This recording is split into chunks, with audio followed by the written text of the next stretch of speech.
우리나라 노인 빈곤율과 노인 자살률은 다른 나라들보다 높습니다.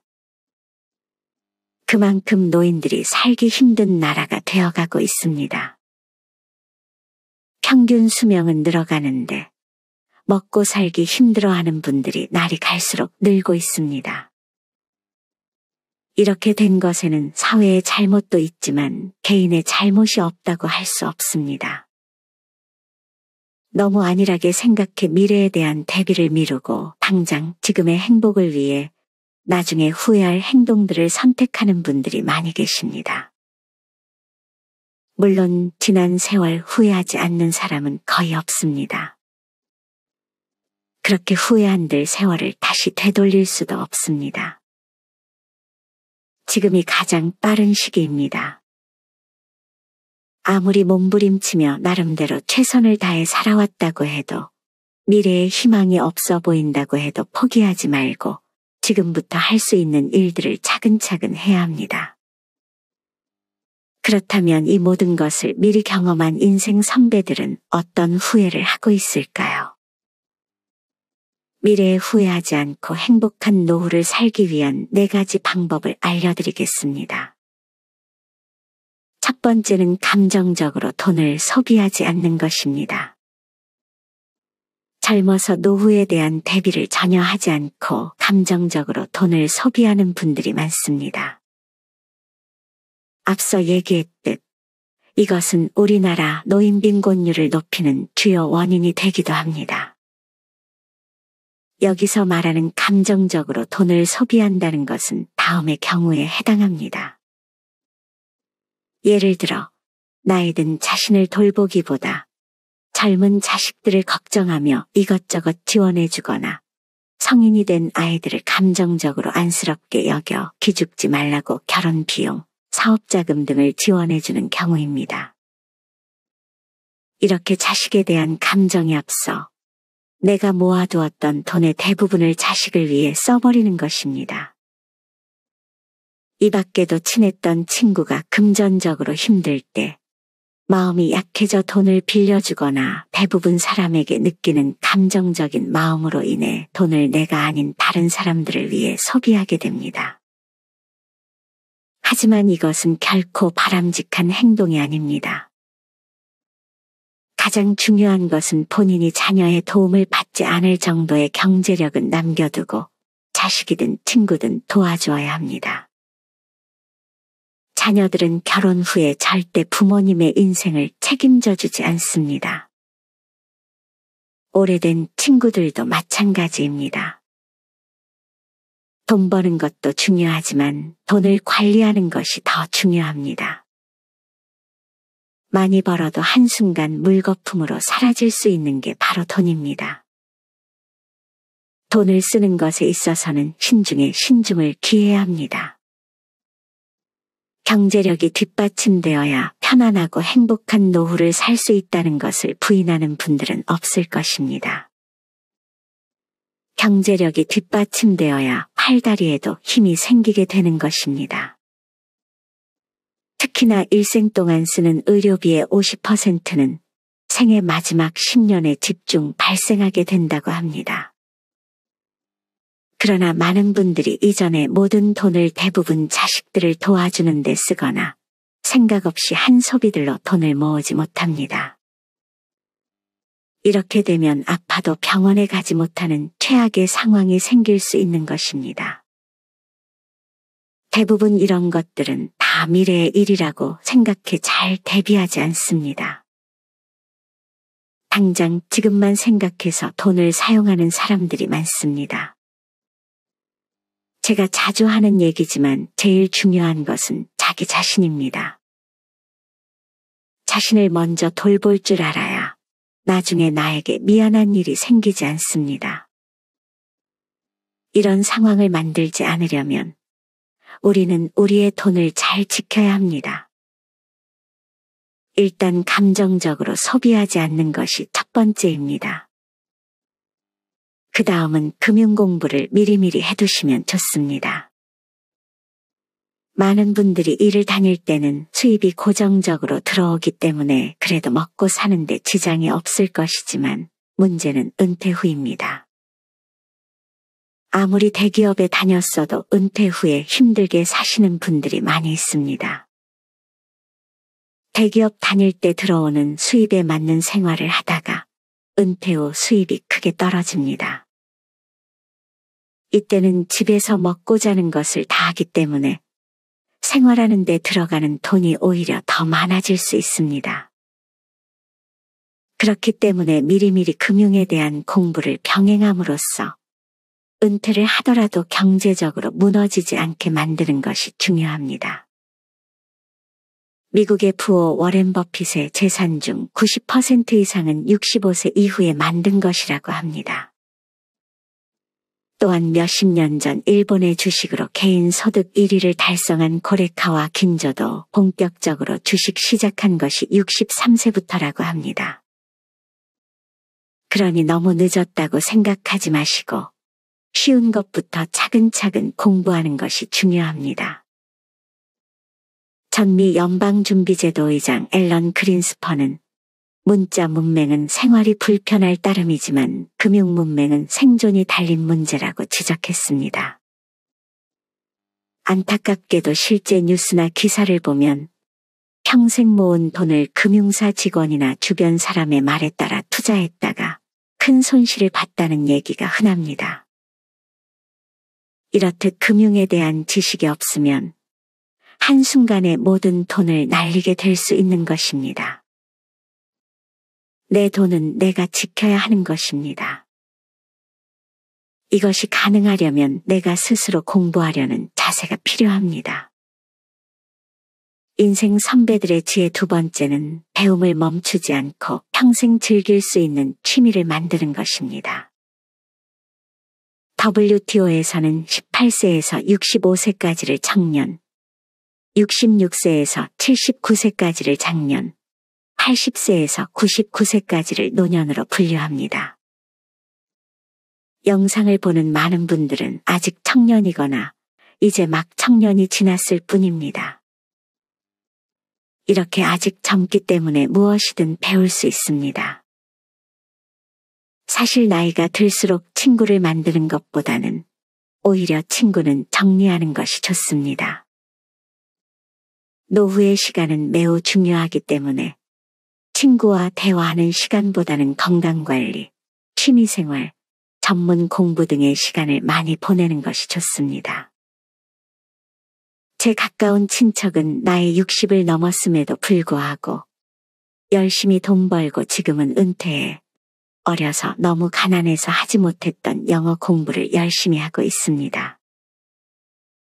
이렇게 배우면서 다시 학창시절로 돌아간 것 같다며 하루하루 너무 행복하다고 말하곤 합니다.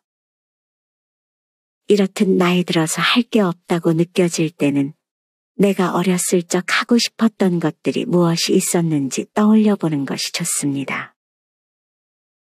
그러면 도전하고 싶은 게 나타날 것입니다. 앞서 돈을 잘 모으라는 말씀을 드렸지만 사실 이렇게 배우는 데는 돈을 아끼지 말아야 합니다. 왜냐하면 이것은 자신을 위해 쓰는 돈이기 때문입니다. 자식, 친구 등 다른 사람이 아닌 오로지 자신의 행복을 위해 쓰는 돈이기 때문에 이렇게 쓰는 돈에는 망설임이 없어야 합니다. 많은 분들이 이제껏 수많은 사람들이 하는 걸 보고 은근히 따라해보고 싶고 나도 할 수 있겠다 생각하는 취미들이 있을 것입니다. 하지만 이것이 생각으로 그치는 경우가 많습니다. 생각에서 그치지 않고 실행해야 행복을 느낄 수 있습니다. 내가 해보고 싶었던 것, 남들이 하는 것 중에 나도 할 수 있겠다 싶은 것 중 제일 쉬워 보이는 것을 하나 정해 얼른 시작해보는 것이 좋습니다. 생각이 나지 않는 분들에게 추천드리는 취미는 글쓰기입니다. 특히나 글쓰기는 추운 겨울의 실내에서도 하기 좋은 취미입니다. 글을 쓰는데 필요한 것은 연필과 종이가 전부이기 때문에 누구나 시작할 수 있습니다.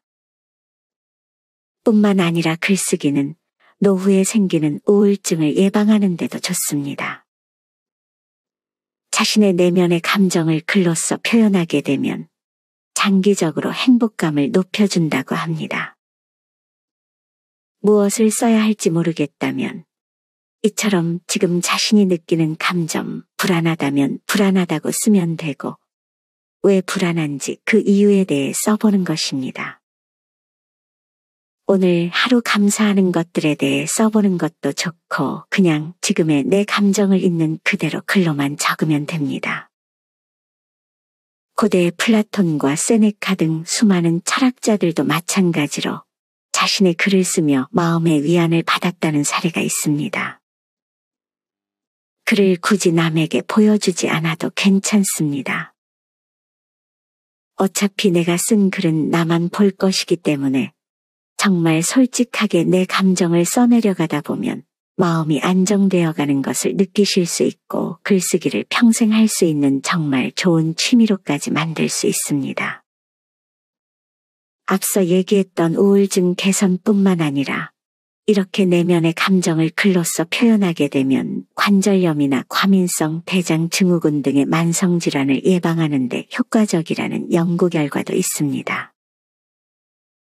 뿐만 아니라 암 환자를 대상으로 글쓰기의 효능을 연구했는데 글쓰기를 하는 것만으로 암에 대한 통증을 완화시키는 역할을 하기도 했다고 합니다. 이 밖에 인지 기능을 높여주고 생각 정리와 스트레스 해소에 도움을 주는 글쓰기는 노년의 산책과 더불어 가장 추천드리는 취미 중 하나입니다. 글쓰기 대신 그림을 그리는 것도 아주 좋습니다. 그림을 그리는 것은 글쓰기와 마찬가지로 많은 준비물이 필요하지 않고 실내에서도 충분히 할 수 있는 취미입니다. 은퇴 후에 취미로 그림을 배우고 싶다는 분들이 상당히 많습니다. 실제로 그림 그리기는 치매의 바로 전 단계인 경도인지 장애에 걸릴 확률을 70% 이상 낮춰준다는 연구 결과도 있습니다. 그림을 그릴 때 손의 미세한 움직임과 관련한 신경이 활성화되고 고도의 집중력을 요하기 때문에 뇌에 지속적으로 자극을 줍니다.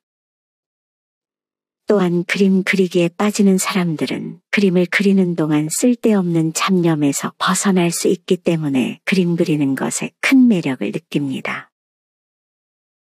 노후에는 아무래도 젊었을 때보다 시간이 많아지게 됩니다. 시간이 많아지다 보니 잡생각이 많아지게 되는데 과거의 일부터 앞날에 대한 걱정 등 별로 나에게 도움이 되지 않는 머릿속의 잡념이 계속 생각날 수 있습니다. 그러다 보면 우울증이 오게 될 수도 있습니다. 특히나 혼자 사는 독거노인들은 고립감과 외로움 등으로 괴로운 하루하루를 보내는 경우가 많은데 그림을 그리는 취미는 고도의 집중력을 요하기 때문에 이런 우울한 생각들에서 벗어나는 것에 큰 도움을 줍니다. 그림을 그리는 것은 몸을 쓰는 다른 취미들과는 달리 평생 할 수 있습니다. 연필을 들 힘만 있어도 즐길 수 있는 것이 바로 그림입니다. 한 번만 배워두면 나중에 더 나이가 들어 무료할 때마다 그림을 그릴 수 있습니다. 이렇듯 글쓰기와 그림 그리기는 심리적, 정서적인 측면에서 많은 도움을 줄 수 있으니 꼭 한번 시도해 보셨으면 좋겠습니다. 나이가 들었다고 해서 배움을 멈추지 마세요. 앞서 WTO의 연구 결과처럼 여러분들은 아직 젊기에 뭐든 할 수 있습니다. 인생 선배들의 지혜 세 번째는 여행을 떠나는 것입니다.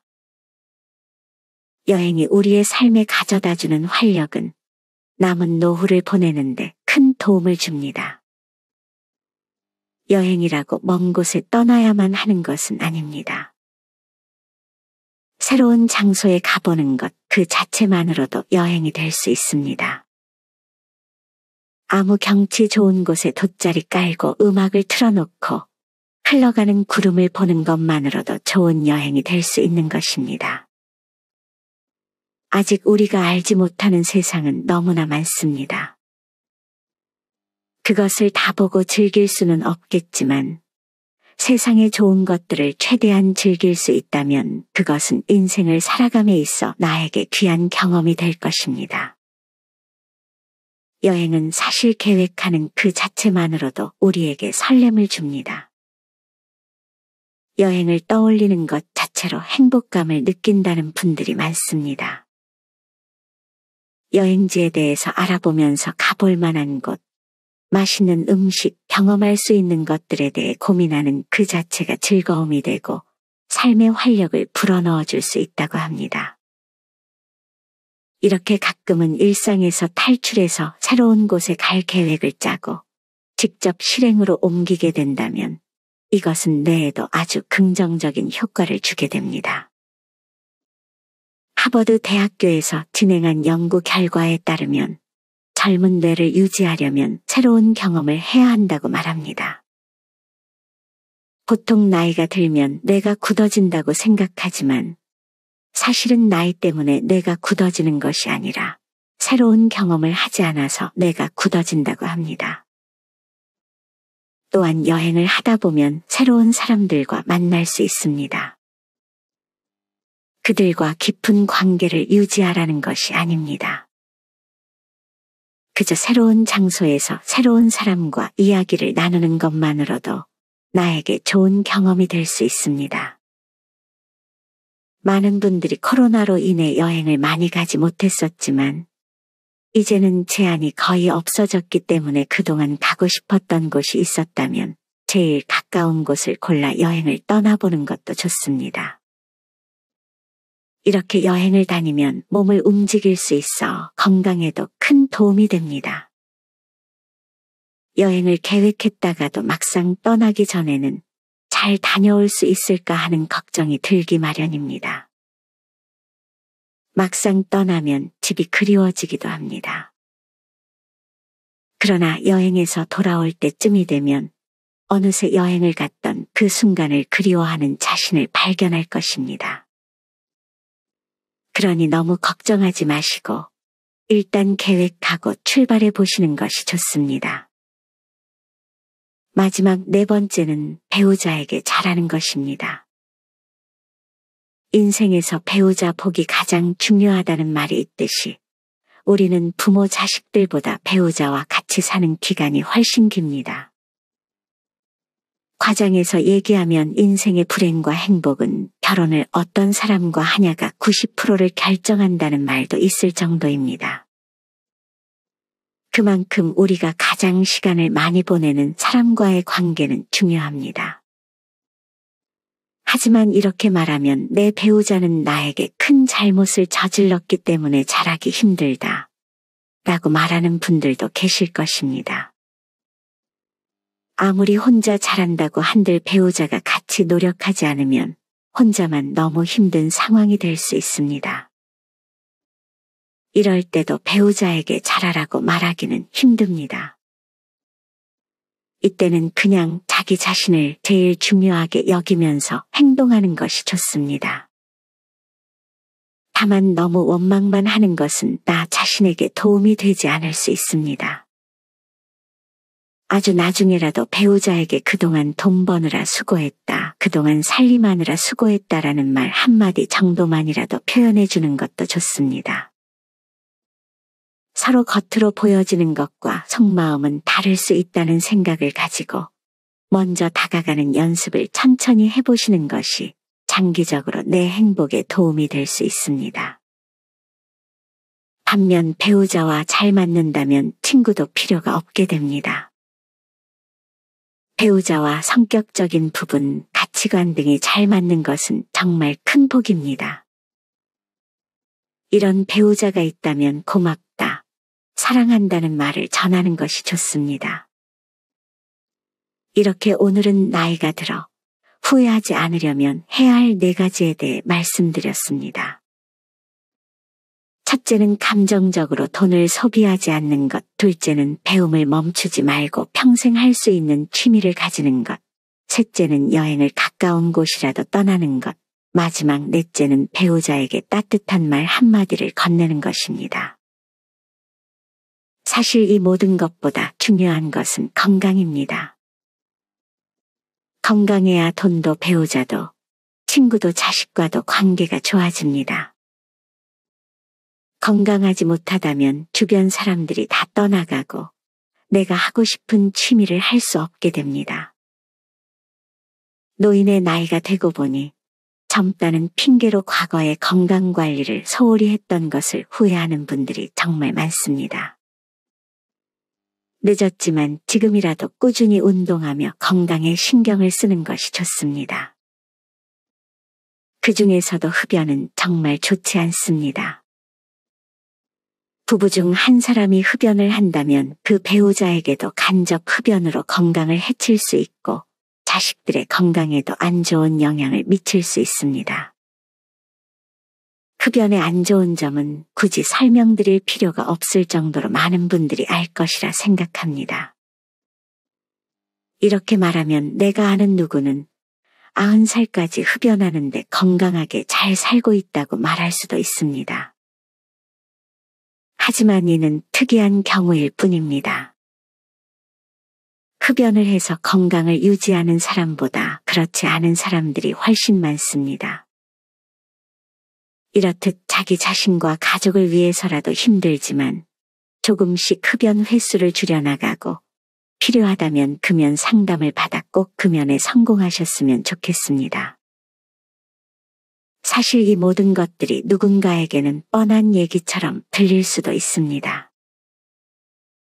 하지만 여러분들은 이것을 다 실천하고 계신가요? 알기만 하고 실천하지 못한다면 사실 그것은 모르는 것과 마찬가지입니다.